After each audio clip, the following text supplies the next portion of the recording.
नीरज फौरन अपनी कुल्हाड़ी लेकर जंगल की तरफ चला गया। नीरज के ढाबे पर हर रोज गांव के कई लोग खाना खाने आते थे, लेकिन फिर भी नीरज की कमाई बहुत ज्यादा नहीं थी, क्योंकि गांव में कमाई से ज्यादा लागत थी। यही वजह थी कि उसे चूल्हा जलाने के लिए जंगल से लकड़ियां काट कर लानी पड़ती थी। हाँ, इस पेड़ पर काफी लकड़ी है, इसी से शुरू करता हूँ। मेरे पंख, कोई बचाओ, कोई है, कोई तो मेरी मदद कर दो।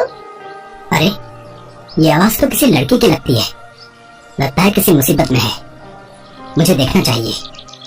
नीरज उस आवाज की तरफ गया। उसने देखा कि वहाँ पर एक परी जैसी दिखने वाली लड़की थी, जिसके पंख कांटों भरी झाड़ी में फंसे हुए थे।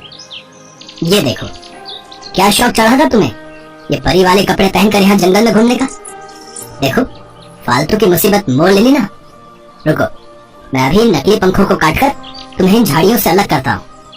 नहीं, मेरे पंखों को हाथ भी मत लगाना तुम। ये नकली नहीं है, ये मेरे असली पंख हैं और मैं एक असली परी हूँ। उस परी की बात सुनकर नीरज चौंक गया। गौर से देखने पर उसे एहसास हुआ कि वो पंख वाकई असली थे, क्योंकि कांटों में फंसे होने की वजह से उनसे काफी खून बह रहा था। ठीक है, मैं समझ गया। मैं तुम्हारे पंखों को नहीं काटूंगा, पर देखो, मुझे तुम्हारी मदद तो करनी ही होगी। मेरा भरोसा करो, मैं सिर्फ झाड़ियों को काटने की कोशिश करता हूँ, ठीक है? उस परी ने नीरज पर भरोसा किया और फिर नीरज ने बड़े ही ध्यान से उन सारी कटीली झाड़ियों को काट दिया। अब वो परी आजाद थी, लेकिन उसके पंख बुरी तरह से घायल थे। मेरी मदद करने के लिए शुक्रिया। मेरा नाम नीलम है और मैं परी लोग से यहाँ तुम्हारी दुनिया देखने आई थी, पर पता नहीं कैसे यहाँ फंस गई। मेरा नाम नीरज है, तुमसे मिलकर अच्छा लगा। तो अब तुम अपने परी लोग वापस चली जाओगी ना? मैं चाहूँ तो भी नहीं जा सकती, जब तक मेरे पंख बिल्कुल ठीक नहीं हो जाते। मुझे यहाँ तुम्हारी दुनिया में ही रहना होगा। क्या तुम मुझे कोई सुरक्षित जगह बता सकते हो जहाँ मैं रह सकूँ? तुम मेरे घर पर रह सकती हो, मेरे साथ मेरी माँ भी रहती है। हम दोनों मिलकर अपने घर के बाहर ही एक ढाबा चलाते हैं। बस मैं थोड़ी सी लकड़ियाँ काट लूँ, फिर हम चलते हैं। पर लकड़ियाँ तो तुम काट चुके हो, वो देखो। नीरज ने पीछे मुड़कर देखा तो वहाँ लकड़ियों का एक मोटा गट्ठा रखा हुआ था, जिसे देखते ही नीरज समझ गया कि असल में ये नीलम का जादू ही था।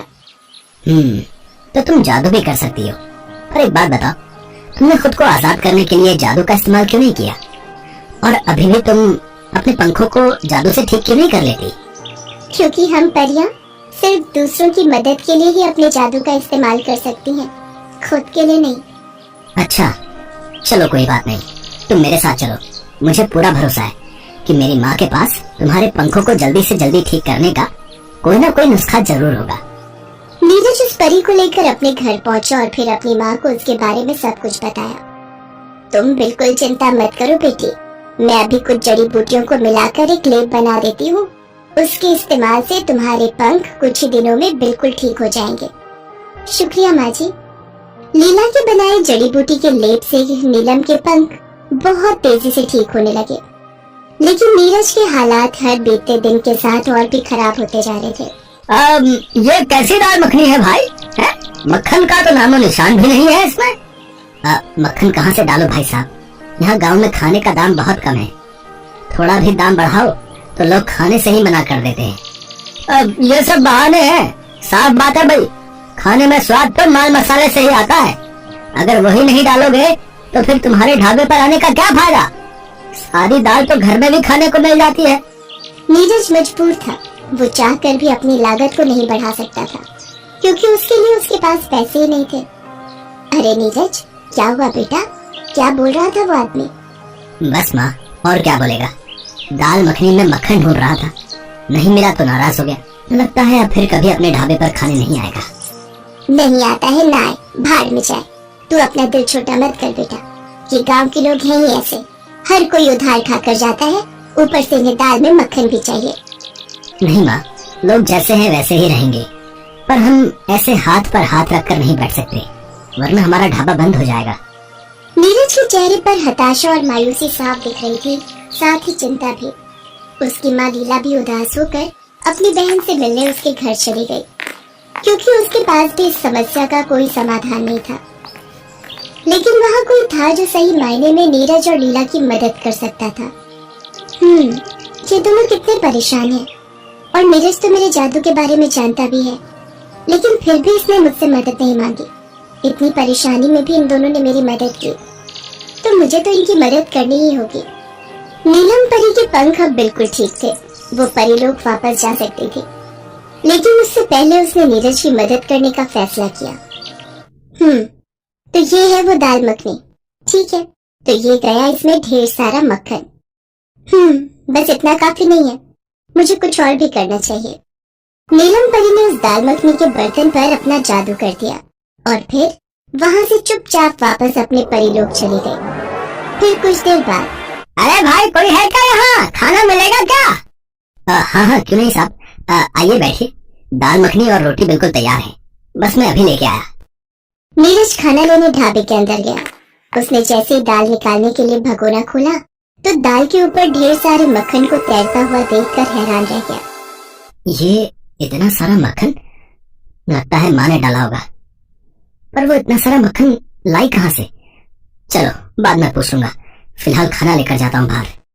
नीरज खुशी खुशी वो ढेर सारी मक्खन वाली दाल मखनी और गर्मा गर्म रोटियां लेकर ग्राहक के पास गया, जिसे खाते ही ग्राहक का चेहरा खिल उठा। भाई वाह है, सच में मजा आ गया है।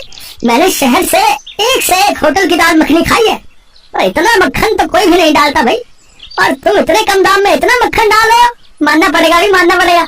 और ये भी कहना पड़ेगा कि तुम्हारी दाल मखनी का स्वाद भी बहुत बढ़िया है। शुक्रिया साहब, मुझे खुशी है कि आपको मेरा खाना पसंद आया। ये बढ़िया है तो पसंद तो आनी ही है। मैं ऐसा करता हूँ, तुम्हारे पास और ग्राहक भेजता हूँ। मेरे साथ और भी लोग शहर से आए हैं।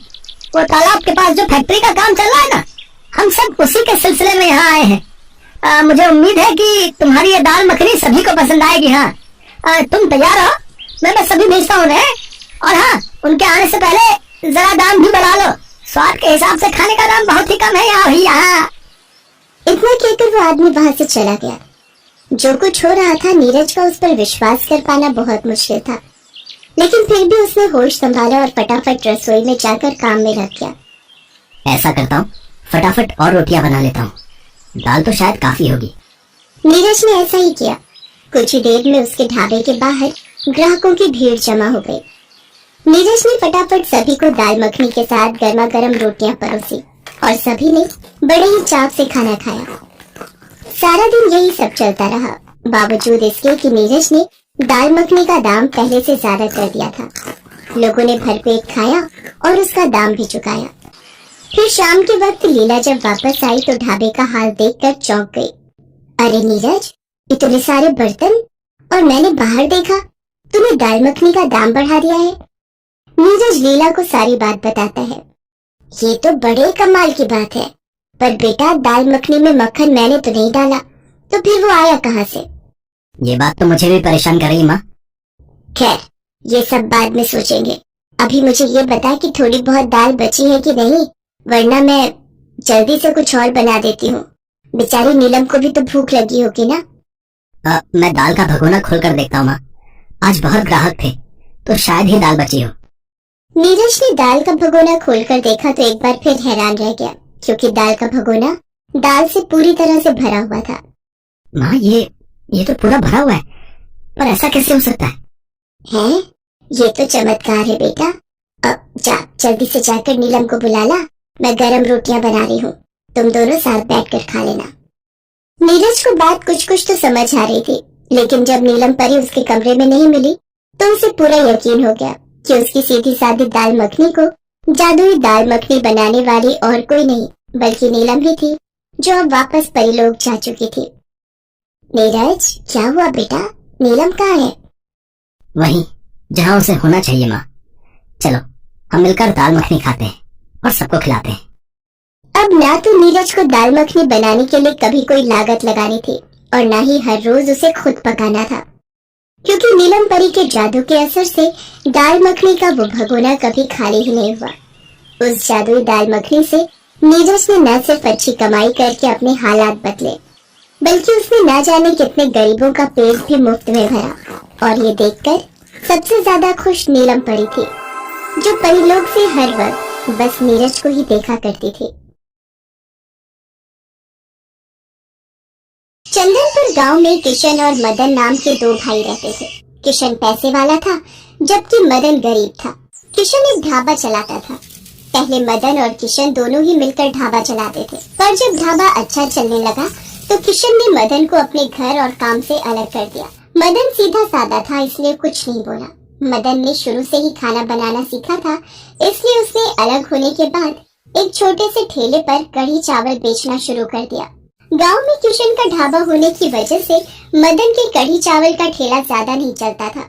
मदन दयालु स्वभाव का था। वो गरीब और भूखे लोगों को भोजन मुफ्त में ही खिला दिया करता था। मदन की बेटी रूपा के पैर में चोट आ गई थी, जिस कारण वो ठीक से चल नहीं पाती थी और उसका इलाज शहर में ही हो सकता था, जिसके लिए मदन को 2 लाख रुपए की जरूरत थी। पर मदन के पास इतने पैसे नहीं थे कि वो अपनी बेटी का इलाज करा सके। इस बात को लेकर वो बहुत परेशान रहता था। क्या करूं? शहर के डॉक्टर ने बोला है कि रूपा का इलाज जितनी जल्दी होगा पैर उतनी जल्दी ठीक हो जाएगा। अगर देर हो गई तो उसका पैर हमेशा के लिए खराब हो जाएगा। एक बार किशन भैया से बात करके देखता हूँ, शायद वो थोड़ी मदद कर दे। मदन अपने भाई से इस बारे में बात करने के लिए जाता है। पागल हो रहा है क्या? 2 लाख रुपए कोई छोटी रकम थोड़ी होती है। एक तो पहले मेरा ढाबा ठीक से नहीं चल रहा, घर में बड़ी दिक्कत चल रही है, और फिर तू तो कढ़ी चावल का ठेला लगाता है। तेरी कमाई नहीं होती क्या जो मुझसे मांगने के लिए आ गया? किशन अभी मदन पर गुस्सा हो ही रहा था कि तभी एक बूढ़ा व्यक्ति किशन के ढाबे पर आता है। भैया कुछ खाने को दे दो, बहुत भूख लगी है। भगवान तुम्हारा भला करे। लो, एक मांगने वाला पहले आया, दूसरा मांगने वाला बाद में आ गया। जब देखो मेरे ढाबे पर भिखारियों की भीड़ लगी रहती है। मेरे ढाबे से फूटी कौड़ी तो क्या, एक निवाला भी किसी को नहीं मिलेगा। चलो जाओ यहाँ से। मदन समझ गया था कि कहीं न कहीं किशन ये सब उसे ही सुना रहा है। वो निराश हो जाता है। बूढ़ा व्यक्ति भूखा ही वापस जा रहा था, तभी मदन उसे आवाज लगाता है। अरे बाबा रुको, पास ही में मेरा ठेला है, वहाँ पर चलो, मैं कुछ खिलाता हूँ। मैं अपना ठेला लेकर वापस घर ही जा रहा था। ये कढ़ी चावल है, ये तुम खा लो और अपने घर भी लेते जाओ। जीते रहो बेटा, भगवान तुम्हें जीवन की हर खुशी दे। कढ़ी चावल को देखकर बूढ़ा व्यक्ति बहुत खुश होता है और मदन को दुआएं देता हुआ चला जाता है। मदन के मन में रूपा को लेकर बहुत चिंता थी। ऐसे ही दिन बीत रहे थे, पर मदन पैसों का कोई भी इंतजाम नहीं कर पाता। एक दिन मदन जब कढ़ी चावल का ठेला लगा रहा था, तभी वहाँ से कुछ साधु महात्मा गुजर रहे थे। सभी महात्मा बहुत भूखे थे। वो आपस में बात करने लगे। बहुत भूख लगी है। हम साधुओं को देखकर उस ढाबे वाले ने मुफ्त में भोजन खिलाने के लिए साफ मना कर दिया। एक बार इस कढ़ी चावल के ठेले वाले से पूछते हैं, शायद ये हमारी कोई मदद कर दे। हाँ हाँ, पूछ कर देख लेते हैं, नहीं तो भूखे ही मंदिर की ओर बढ़ जाएंगे। बेटा बहुत भूख लगी है, क्या तुम हमें कुछ खिला सकते हो? हाँ हाँ महात्मा जी, ये तो मेरा बहुत बड़ा सौभाग्य है कि आप मुझ गरीब के ठेले के कढ़ी चावल खाओगे। आप सब यहाँ बैठो, मैं आप सबके लिए कढ़ी चावल की प्लेट बनाता हूँ। मदन सभी साधुओं के लिए बढ़िया तरीके से कढ़ी चावल तैयार करता है। मदन के ठेले की कढ़ी चावल खाकर साधु महात्मा तृप्त हो जाते हैं।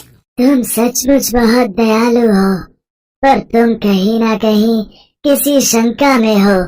हमें अपना दुख कहो। मदन उन साधुओं को अपनी परेशानी बताता है। तुम्हें परेशान होने की कोई आवश्यकता नहीं है।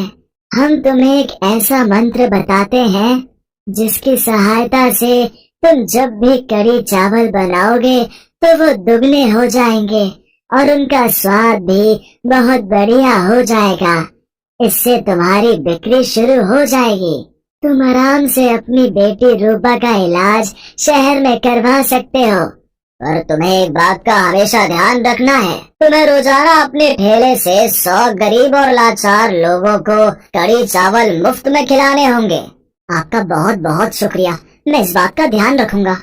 उन साधु महात्माओं का दिया मंत्र पढ़कर उस दिन से मदन कढ़ी चावल बनाने लगा।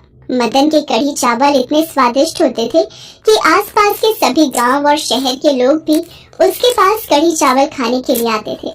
मदन 100 गरीबों को भी अपने ठेले से रोजाना मुफ्त में कढ़ी चावल बांटता था।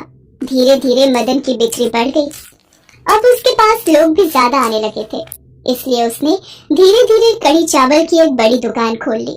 मदन के पास इतने पैसे जुड़ गए थे जिससे उसने अपनी बेटी रूपा के पैर का इलाज भी करवा लिया और वो फिर से चलने और स्कूल जाने लगी।